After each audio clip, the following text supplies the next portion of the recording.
Welcome to MBA Mental Boost. This is your coach, Dr. Rosie, and today we're talking about habits. So if you've been in my world for a while, you'll know that in my work, I have 3 pillars. This is why I like to keep things simple. So it helps with my brain and hopefully helps with yours as well. So we work on mindset, habits, and lifestyle. And that's what creates consistent peak performance. But the consistency happens because of being consistent in those 3 areas. So I want you to think about the habits that you currently have. Let's start with your morning. What does your morning routine tend to look like? If you don't have a routine, then I suggest that maybe you take a look at what could I bring in? Even just one thing that you do every single day to start the day right. And this is where the mindset side comes in as well. Is thinking about what mindset do I want to adopt today? And what's something or, a set of things, don't make it too long, no more than 3, I normally suggest.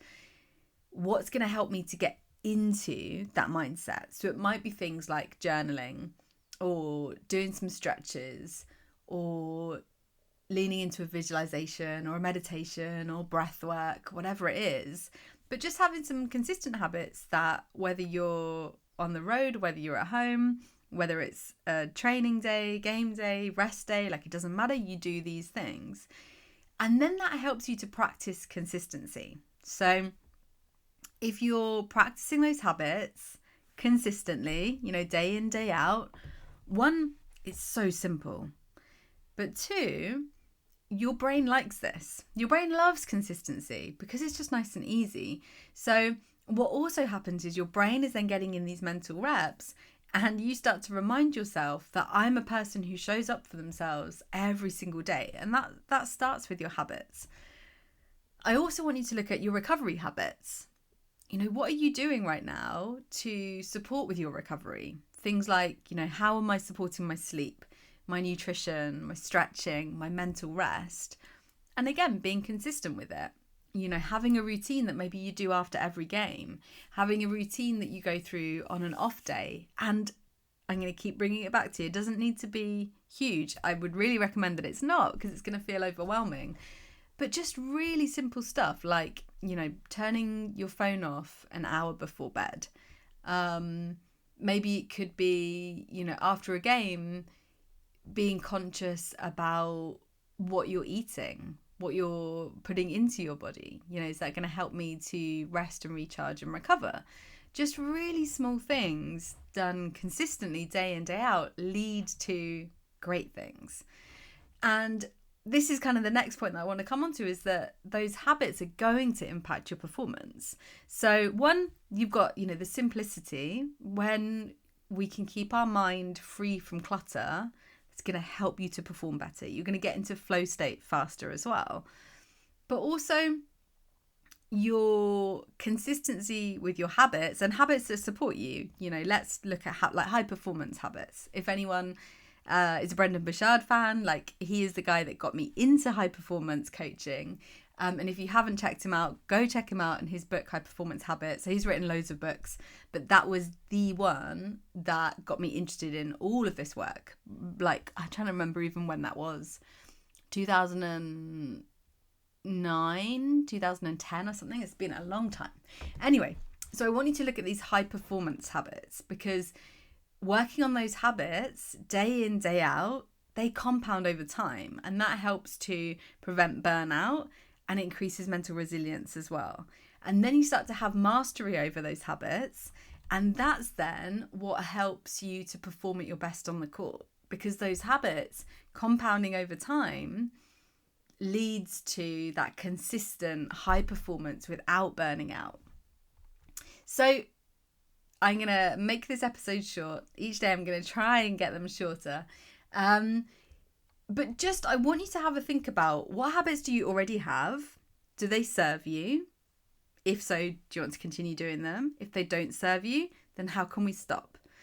And then look at how can you make these habits, if you want to bring in new ones, how can you make those habits super simple? So where could you habit stack? Where could you join it with an existing habit that you already do?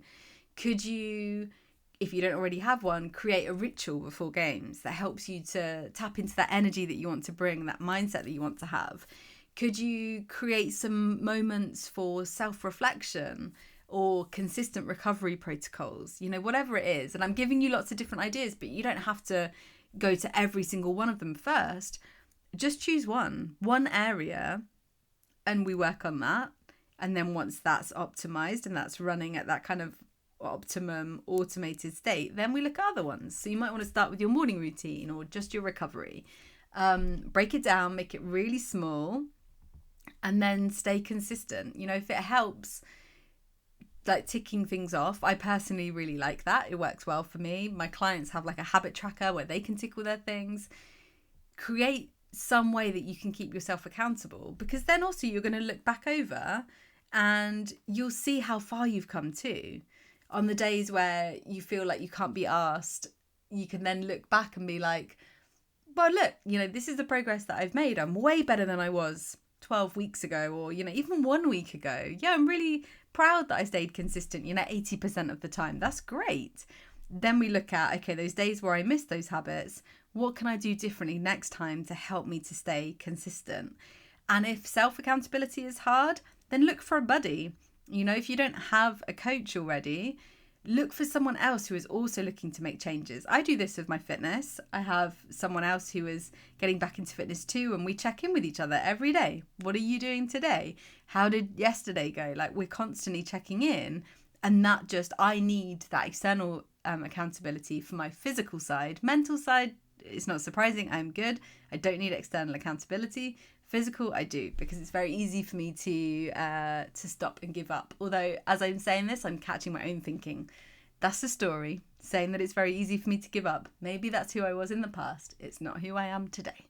So you just heard a reframe in real time. So I hope that this has helped to kind of just get you thinking about your current habits, which ones are serving you, which ones aren't, and which ones do you want to bring in. Go be great, and I hope that you have a brilliant day. Thanks for tuning in to another episode of MBA Mental Boost, the secret weapon to supercharging your performance on the court. If you found today's episode useful, don't forget to subscribe and share. You can connect with me over on any social platform. You can find me at Dr Rosie Mead. Until next time, go out there and dominate using the power of your mind. This is Dr Rosie, signing off.